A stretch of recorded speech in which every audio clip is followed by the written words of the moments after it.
Okay, so this will be a feedback slash critique for hzef. I don't know how to pronounce this. I assume you have either watched the other video that I sent to Misfit, or you have a vague understanding that I get feedback. Anyway, even if you don't, here's a quick introduction. My name is Shazam on Discord, and some other things in other random Discords. I am not a professional by any means, right? I am just someone who plays a lot of Tekken, watches a lot of Tekken, and enjoys Tekken and Feng, right? I don't necessarily have like this level of, hey, I'm a pro, and if you do this, you'll reach success. It's just more, hey, based on all my experiences in this game, here's what I think you can improve on. I am just offering some food for thought, right? Take what I say into consideration, but take it with a grain of salt. All right, and with that, let's just get right into it. I like the immediate back Kenpo. So it's just, people are always very happy to throw buttons out at the start. And as Feng, you need to make them remember, hey, don't press buttons willy-nilly against Feng. Otherwise, you'll cry. So right here, I'm not sure why you... Like, I'm not familiar with your playstyle. I'm not sure exactly what happened here. Why did you not press your advantage after going for down back 3, right? Like, what exactly was the viewpoint here? There are certain situations where you're going to want to hang back immediately and be a lot more defensive.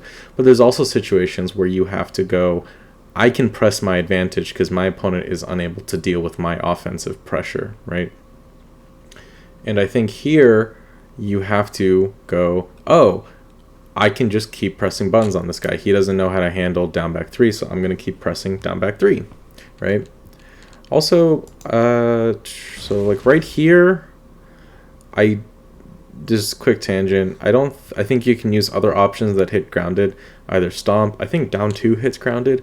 They'll just do more damage than just a singular down back 3, right? So if you get a guaranteed grounded hit, do something that does a lot of damage. That's my viewpoint on it.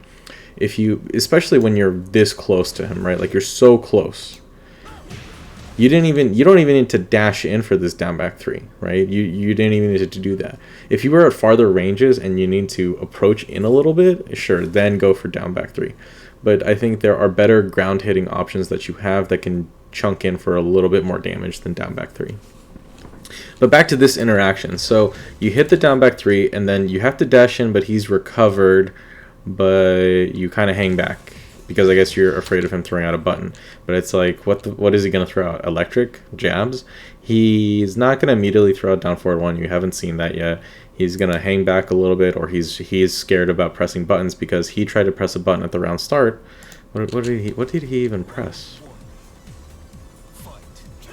He pressed forward 4, it whiffed into back Kenpo, and then he got counter hit, right? Now, yeah, he can technically do a mid, but forward 4 is fast, yes, but it's not going to be faster than down back 3. It's not going to be faster than your options. And also, you have to take into account that there's a bit of a mental game to it. Because you immediately did a round start back Kenpo and then counter hit out of what is, one of his best buttons and options, that kind of fucks with your opponent, right? They're gonna immediately at this stage, he's not some high level he's not some high level Tekken god that's just immediately be undeterred by it, right? His mental game is not gonna be that strong. He's gonna see that he got counter hit by back Kenpo by some Feng bullshit, and he's gonna be a bit scared. So, in my opinion, I think you can press your advantage here, right? Don't just immediately hold back. Look at him. He's not even trying to duck down back 3, right? He's just backdashing. It's like, you're not going to backdash down back 3. That's just not going to happen, right? Unless you're already at a range where Feng is just not as scary. Anyway, this is a long-winded way of me saying I think you can press your advantage a little bit more. Don't immediately switch back to defense and think your turn is over. You have to recognize opportunities of when to press your advantage. I think this is one of them. It's not always going to be this situation, right? So sometimes, he will get back up and immediately press something like down forward 1 as a check to any of your low options.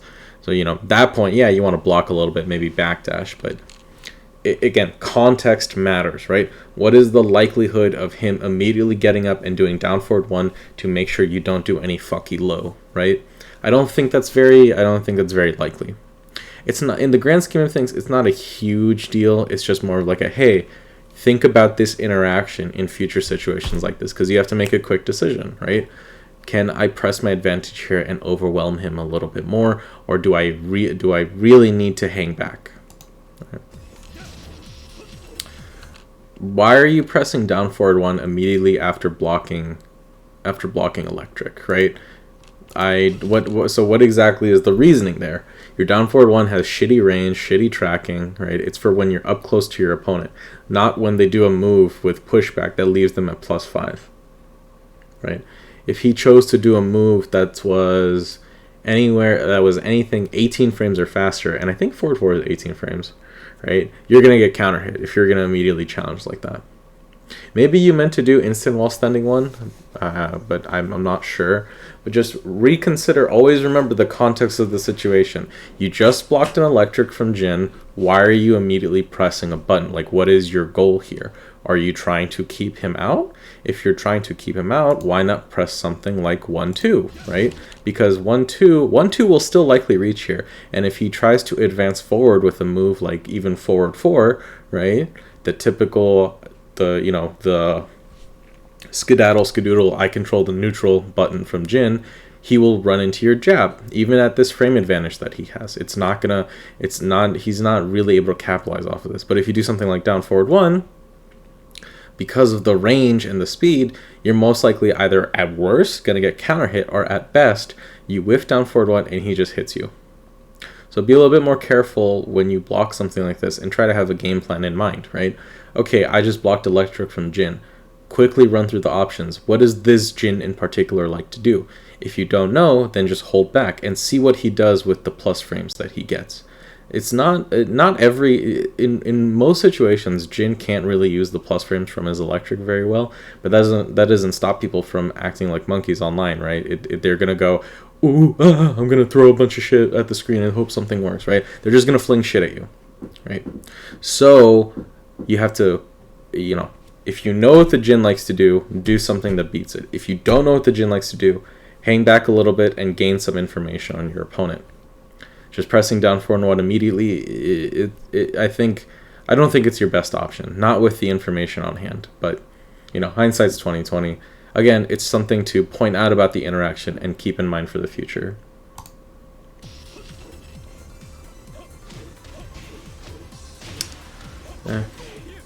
Actually, let's talk about that, right? Because you're not using jabs as keep out, right? You're letting this Jin kind of run in for free. Hell Sweep is annoying, right? This is maybe reactable offline, but not really. But he shouldn't be able to just dash in for free, right? He should be focused on utilizing forward 4 to approach you.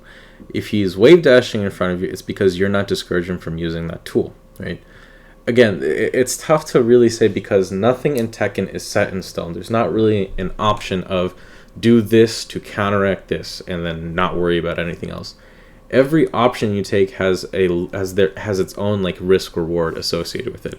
If you risk doing a bunch of jab and 1-2 at farther ranges, you'll just eat a forward 4. But the reason I stress, jabs and 1-2 at this situation is because if he's wave dashing in front of you. Now, obviously, the very first dash that he does into Hell Sweep, you didn't really expect it, so that's understandable. But it's something to keep in mind. It's like, okay, he's not approaching with forward 4 as often. What's more annoying to deal with? Just forward 4 into Zen stance, or letting him wave dash in your face where he has a lot more options available to him, right? So in the future, you might want to consider, okay, let me use more jabs and 1-2 a little bit to kind of force him into a different approach, one that's maybe more annoying but easier to defend against, right? Like, what's easier to defend against? You block forward 4, or he's wave dashing in front of you and you have to guess between the 9 million options he can do from wave dash, because Mishima wave dashes are just fucking stupid.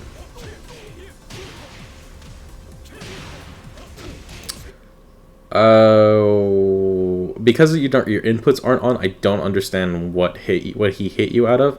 If it was a sidestep, practice learning what direction to sidestep the Jin. If it was a button press, he just got unfortunate timing. That is, it happens. Okay, I like this. Okay, so again, this goes back into try to understand the range of your moves, right? So right here, why did you press up forward 2? What exactly was the reasoning? He wasn't really approaching you. Or maybe you were using that because of misfit? I don't know. But in this range, right, you have to consider, like, okay, what's going to reach, right?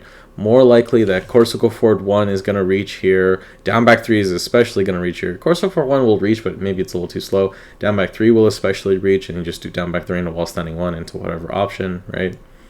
And so you have to consider that just kind of like, all right, doing up forward 2 here doesn't serve any purpose. You just whiff it in front of him, and then if he were better, he would just go, neat, you whiffed forward 4, and now you have to deal with his options with forward 4 on hit, right? So just be careful, and again, remember the context of like, okay, do I need to use the panic move, or can I use like a long range move to get him? Block, nice. Unfortunate. That move is a little risky, but I don't know. 1+4, it's like, you gotta be very careful with it, because it does stagger block, but it's like, I don't know, man. You know, it is a lot of frame advantage, which is neat, but you gotta be careful that, like, either it whiffing, you'll die, and if it gets blocked, you'll die.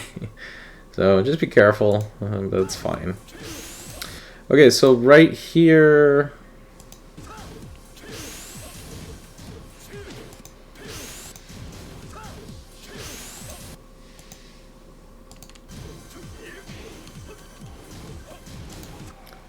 What? That's tough. Oh, that's really funny. I didn't realize Feng's arm animates at that angle like that.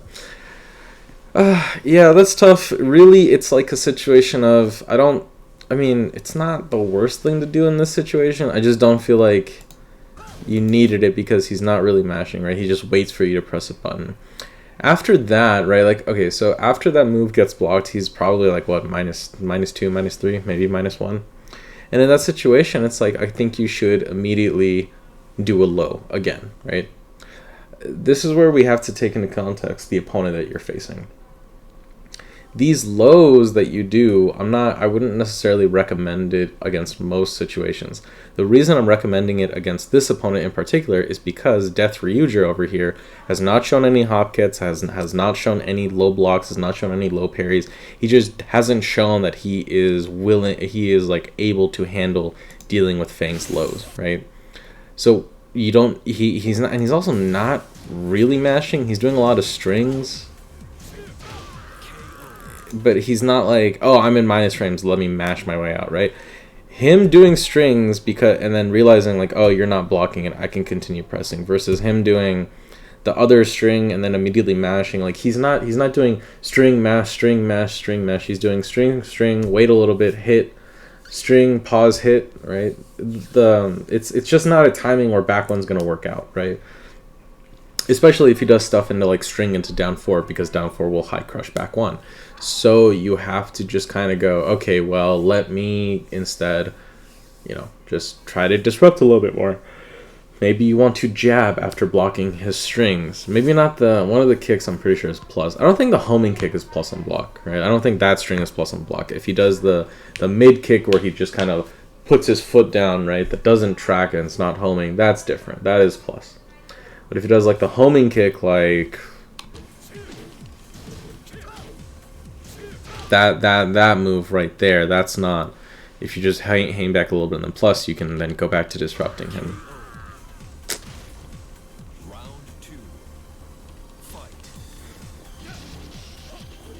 Ah, nice, good patience there.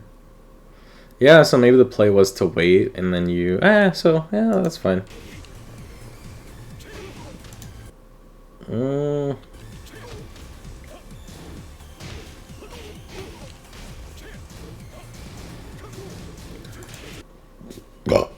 Excuse me. Don't do 1-2-2 on block. I don't know why you're doing that, but maybe you thought it was a punish. All right, I'm not gonna harp on it too much, but whatever.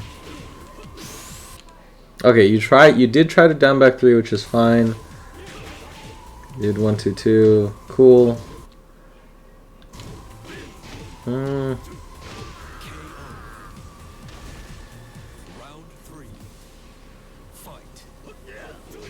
Oh. Dang. You're really riding that high.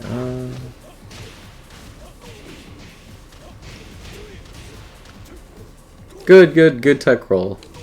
Alright, this is what I'm talking about. Don't do 1-2-2 at this point. Even if you were thinking that it was a whiff punish, right? Some things to consider, right? In this situation, when you tech roll and the opponent, you're in this situation. Both of you are ducking, crouching, and the opponent's back is to you, right? Most people are going to hold down back in order to realign and position themselves, or hold back in general, right? Because you're still recovering, by the time you actually recover, there, you know, I see he's already ducking, like 1-2-2 isn't always going to work out. So in these situations, it is best, unless you like really know they whiffed a really heavy move, which will just come with experience, it is better to just take it as a repositioning opportunity, right? Don't immediately commit to the 1-2-2, focus more on positioning and then reasserting your dominance. Now his back is to the wall and you can focus on wall pressure, but because you overcommitted to the 1-2-2, he got his opportunity to kind of like fight back, and now he's gonna try and start up his offense. Nice! Good back one. Overcommitment. So I would recommend getting more familiar with your ground handling options, right? You don't need to do, I don't know why you did down 4 until 1+2. Maybe you thought you were going to get like a cheeky wall splat, but there's a bit more you can do, right? And so right here, now you see like, okay, he's doing down 4, it high crushes your back 1. Rough time, right?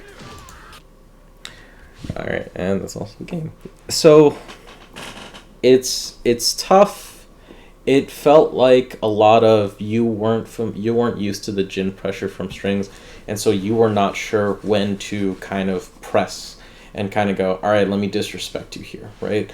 And that's just kind of something where you just kind of have to practice against those strings in the game, right?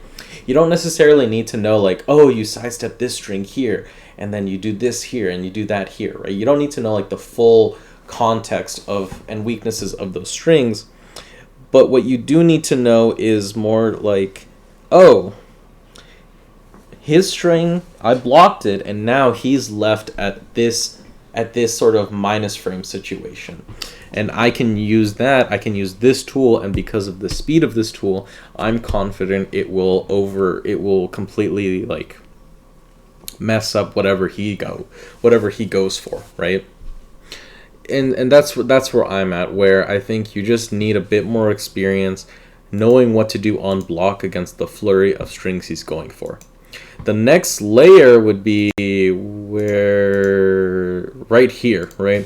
Like after he starts doing the strings, the next layer is about understanding this person in particular's offensive pressure afterwards. So after you block the string, what ends up happening, right? In particular, this Jin does a lot of these strings on hit, that's plus on block, and then he'll immediately do down 4, right? Other Jins might not do the down 4 right away. They might parry you, right? Because Jin's parry is pretty good. So what I'm trying to say is you got to get used to blocking these strings and then knowing, okay, this is the plus on block 1. This is the minus on block 1. How minus is the minus on block 1? What can I do to press my advantage, right? And create some defensive opportunities, right? You might even want to consider just calling him out with the hop kick, right? So he's always going to do string, string, string, and then immediately do down 4, right? Like that. And this Jin in particular, if you run into him again, or if you run into a Jin that has a similar flowchart, like you see that they like to use down 4, you might consider doing a hard call out with your hop kick, right? Or even doing something like up forward 3, which is a low crush option that's safe on block, right? And so that's also something to consider, right?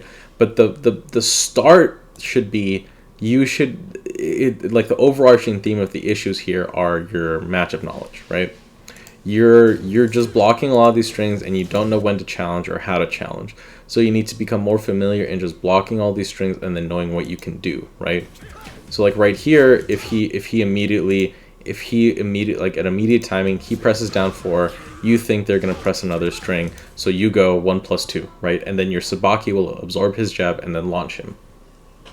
But again, that's just it's a bit more advanced, right? It's a lot of work. The main point of it being, he's throwing a bunch of strings at you, you're unfamiliar with these strings, and you need to just lab it out, right? I assume you have this replay saved, so do the replay, run it back from the Jin side, right? So you can watch what the Jin's inputs are, make notes on what the inputs he's using, and then set up the training dummy to get more used to it. Or just rewatch this replay and then look up like his string here. It's all like 1, it's like 1-2-4, right? Or 1-2-4-4. That's his like axe kick, right? That one's down forward 1-4, I think.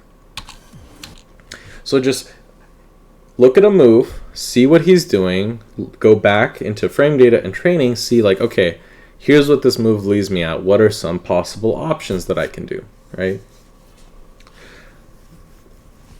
I don't think so let's just do the usual rundown, right?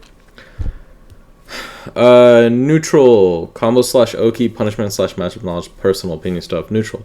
I think your neutral is okay. I think you're not doing anything like too crazy, like you're not doing random forward 3-4s or some shit, right? So I don't think you have any particular bad habits. I just think you're getting overwhelmed in a character matchup scenario, and you're not familiar enough with this character to recognize what your opportunities are, right? Like, just at this level and as a player, like in these early ranked players, right, they're just not going to be able to handle Feng's lows, right? So just doing a bunch of down quarter circle forward 1, down 2, down 4, down back 3, maybe more down 4, down 3+4. Like, all of these, like, either low commitment or very hard to deal with lows, right? And then you got to force him to start panicking and getting annoyed and start doing like hop kicks and shit. So, and then when he whiffs his hop kick, you whiff punish him with shoulder, right? It's hard to say just from this game alone, but I don't think there's any core issues with your game plan. It's more just he used his lack of matchup knowledge. And if you know what he wants to do, you have to view the gameplay from his side, from his inputs, and figure out from there, right? Or you go, okay, well, let me just start looking at a Jin move list and start piecing together.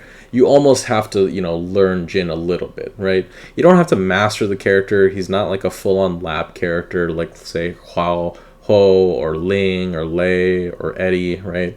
But he is a character where you want to be on the lookout for some of these options and become familiar with, okay, if he uses his jab string a lot, what are my options there? Can I interrupt, right? If I block the enders, am I plus? Am I minus? Is he plus? Is he minus? What's the situation there? And from there, you can make a plan of attack.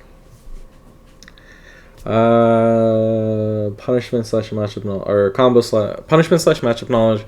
Talks a little bit about it. It's really just a lack of matchup knowledge. It's not really like oh hey, he got you, or like you were completely, or it's just like you were completely unaware, right? There's not really much to say besides you're not being aggressive enough, and you weren't ready for any sort of offensive opportunities that you could have had, right? Like right here, right? You could have easily just thrown him, right? And yeah, I mean, on the chance that he breaks the throw, that's fine, because the throw will still side switch you, and now his back is to the wall or the corner or something else, right? The goal is to constantly utilize a bunch of your offensive options, because now anytime he blocks something that's negative and leaves him close in front of you, he has to worry like, oh shit, is he gonna throw me? Let me hop kick in response. Let me do a high crush in response. Let me do something that challenges the throw a lot, right? Higher level people, they'll just break the throw, and they'll be okay to a degree.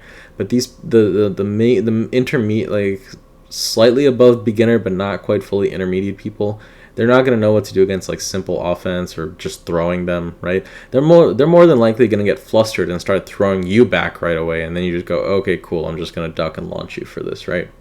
But that's neither here nor there. Main point, You just need to learn, you need to up your Jin knowledge, right? And then analyze some of these interactions that I'm talking about. Combo slash Oki, I think the combos were fine. I didn't really notice anything bad. I didn't really see anything, but it's whatever. Personal opinion stuff. I talked a little bit about it, but I think it's just more about knowing when to be a bit more aggressive, knowing when to press your advantage and when to pump the brakes, right? And there's not really a way, like, I'm not going to be over your shoulder playing the game with you and going, okay, press here, press here, press here, right? You have to trial and error your way through it. You have to press your advantage in the heat of the moment in game and then go, okay, I press my advantage a lot. Here's how my opponent reacts. Now with that information, here's how I'm going to change up my game plan, right? You know, you run the risk of him just getting a random lucky hop kick because he's just frustrated with your lows, and you just happen to do a low at the wrong time, right? But it's like you're never going to know that unless you actually kind of press your advantage and then see like how far you can push your opponent. There's a bit more stuff, like I can talk about the tools to use and stuff like that, but I think I've spoken enough here. Hopefully this helps, right? If you have questions or if none of this made any sense or you're kind of just like, hey, what the fuck are you talking about? Feel free to just ask in the Discord, right? Yeah, this is mainly just kind of, all right, sure, let me see what's here if I have anything to add. It's not really like here is a structured plan to follow. It's more about try to become more cognizant of the opportunities presented in front of you. Just because the opponent did a move on block doesn't mean you have to always respect it, right? Stuff like electric, sure, you want to kind of respect it, but you kind of have to see first, like, okay, my opponent did this move on block, what does he like to do? And now that you know what he likes to do, how do you mess with that, right? How do you mess their flow, their timing, and force them to second guess themselves? Anyway, I hope some of this helped. I hope some of it made sense. If it did not, feel free to ask questions. Have a good one.